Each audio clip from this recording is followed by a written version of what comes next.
नमस्कार विद्यार्थी मित्र हो, निबंधमाला चॅनलमध्ये आपल्या सर्वांचे खूप खूप स्वागत। आज आपण पाहणार आहोत सुभाषचंद्र बोस यांच्याविषयी 10 ओळींचे खूप सोपे व सुंदर भाषण। सुभाषचंद्र बोस। सर्वांना माझा नमस्कार। माझे नाव वैष्णवी आहे। आज 23 जानेवारी आहे। आपण नेताजी सुभाषचंद्र बोस यांची जयंती साजरी करीत आहोत। सुभाषचंद्र बोस हे एक महान क्रांतिकारक व थोर देशभक्त होते।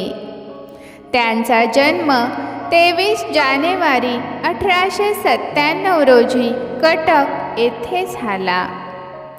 त्यांच्या वडिलांचे नाव जानकीनाथ बोस व आईचे नाव प्रभावती देवी असे होते।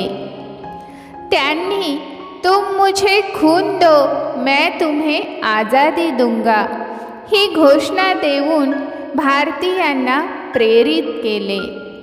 त्यांनी आझाद हिंद सेनेची स्थापना केली। त्यांनी आपले संपूर्ण आयुष्य देशसेवेसाठी अर्पण केले। जय हिंद, जय भारत। धन्यवाद।